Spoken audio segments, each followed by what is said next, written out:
Hi everyone, MR Assassin here, and welcome back to Brain Booster, the show where we discuss the latest news on science, technology, gaming, and other brain-boosting topics. Just for reference, this is mid-June 2019. So in the last Brain Booster, I mentioned that there would be a launch date for the Samsung Galaxy Fold in June. It's been delayed again. Who saw that coming? Definitely not me.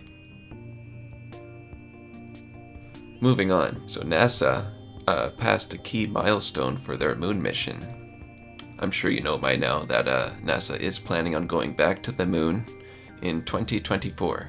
So the first large core rocket stage that will power the new Space Launch System, being built by contractor Boeing, is now 80% complete. It's not quite complete, but we are celebrating it anyways. This rocket stage will be over 200 feet long, which includes engines and fuel tanks, which NASA helpfully points out is approximately the length of a dozen cars parked back to back.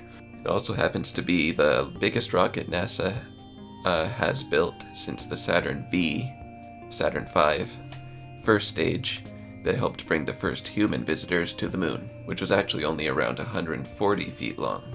We might be 5 years away, with it beginning in 2024, but I'm definitely excited for this. It'll be very cool for me, at least, to witness a moon landing in my own lifetime instead of just hearing about the one that happened in the past. I'll get to see it with my own two eyes. Next, we have some confirmed details about the upcoming PS5 console. So it says here the PS5 will support for 8K graphics, probably at a lower FPS, backwards compatibility with PS4 games, and even real-time ray tracing capabilities. So the processor will be an 8-core Ryzen chip, running on AMD's 7nm Zen 2 microarchitecture, as well as a Navi GPU. So here's an important bit about that backwards compatibility. What they're saying, or at least what the CEO of PlayStation is saying, Jim Ryan, he's hoping to offer up what's called cross-generational play. That'll let gamers play a compatible game on their PS4, switch over to the PS5, and continue their save progress, and then switch back to the PS4, and vice versa. This will make it easier for you if you're looking to buy the PS5, because if you have buddies that have a PS4, you don't have to worry about leaving them behind, because you can play your brand new PS5 console and hopefully play with other PS4 players. You can still play all your PS4 games, still have all your progress. There's no real reason to hesitate. Ryan also mentioned that the PS5 will include an SSD as a default option. They're also aiming to bring 120Hz 4K gaming to the PS5 as well, so I'm definitely interested in buying the PS5. Be sure to leave a comment and let me know if you're interested in buying the PS5 too. I'm sure there's many of us out there that have played the Uncharted series and thought to themselves, damn, they should make a movie out of this. well, your wish may have come true, as there's an Uncharted film adaptation, and it's getting a firm release date. So the star that is planned to be Nathan Drake is Tom Holland. I was going to look up an image, but I'll do that later. Let's plop Tom Holland up. Bam! So what's being said is that the launch date is for December 2020, which is coming up soon, specifically December 18th, 2020. There's very few details of the film's plot. Gizmodo just said it really just needs to be a modern version of Indiana Jones, featuring Nathan Drake and a few close allies traveling off to far lands to find ancient treasures and solve some big, fascinating mystery. Another star of this movie is Bryan Cranston, which is known for Breaking Bad and Malcolm in the Middle, but his role is still a mystery. I'm always hesitant about hearing games being turned into movies, but I think this one is worth a shot. I think I would be willing to watch this type of movie, but they have to be... I'm not sure about this Tom Holland. I know that Uncharted fans will be paying very close attention to the star for Nathan Drake, and if he doesn't fit that character perfectly, this has a high risk of being a flop. I hope it succeeds, and I want to see a trailer for this upcoming movie, and maybe I'll get a better feel for it then. On the Mozilla blog, they have an update that shows that Firefox is now available with what's called Enhanced Tracking Protection. It'll be enabled by default if you're just going straight to the Mozilla Firefox browser download.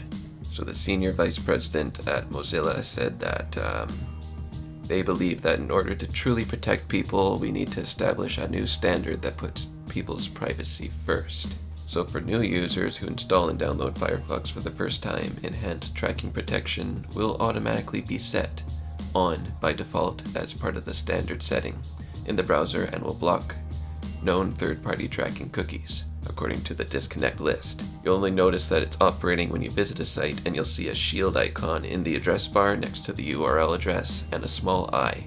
When you see the shield icon, you should feel safe that Firefox is blocking thousands of companies from your online activity. If you want more detail about it, you can click on the shield icon, go to the content blocking section, and then cookies. Should read blocking tracking cookies. Then click on the arrow on the right hand side and you'll see the companies listed as third-party cookies and trackers that Firefox has blocked.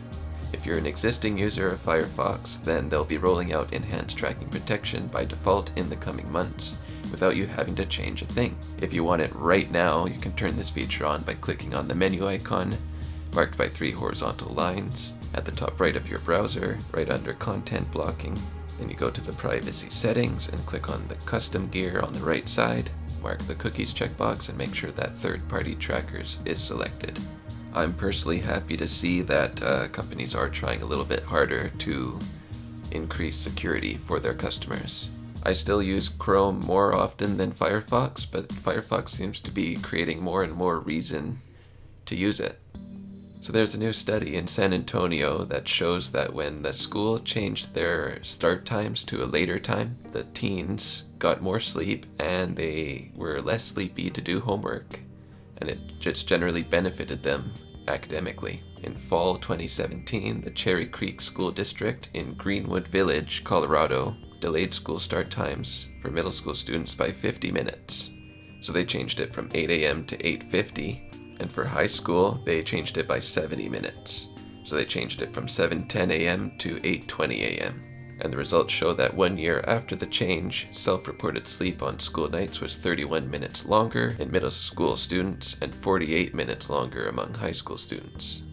So there's biological changes going on during puberty, and there's like changes in the circadian rhythm, their internal clock, and it makes it hard for teens to fall asleep early enough to get sufficient sleep when faced with early school start times.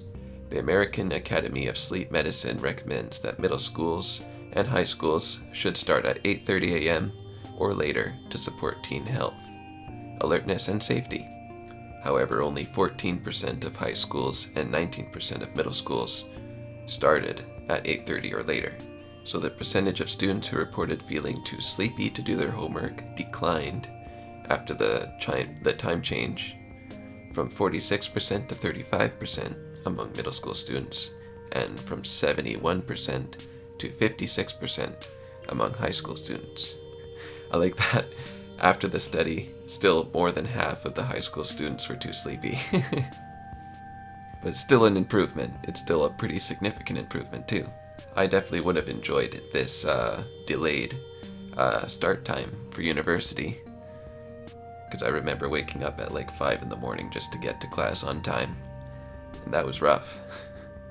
Now, I'm sure everyone's familiar with the Spot robot, but yeah, Boston Dynamics is preparing to launch its first commercial robot, so you can buy your own.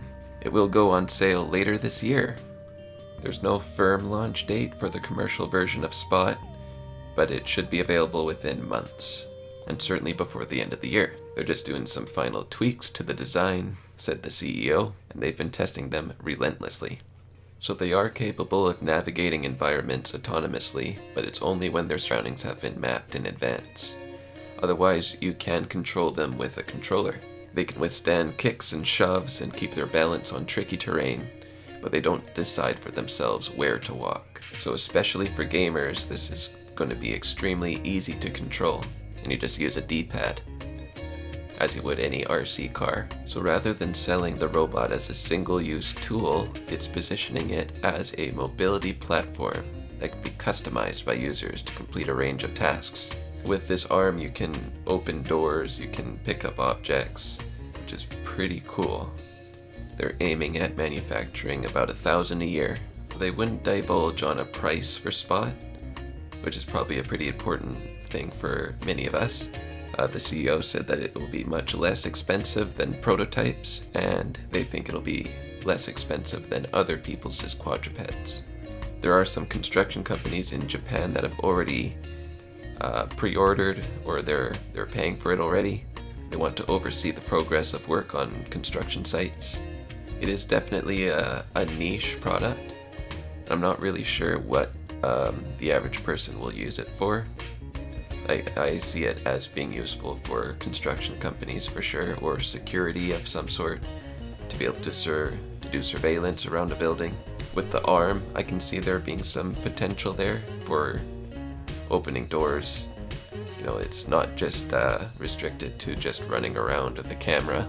I can imagine someone having like a camera set up to make maybe small films or whatever, and have it follow a certain actor, and have the camera being carried by the Spot's arm. That would be kind of cool to see. Kind of like a drone that follows you. Time will tell of what we see from this Spot.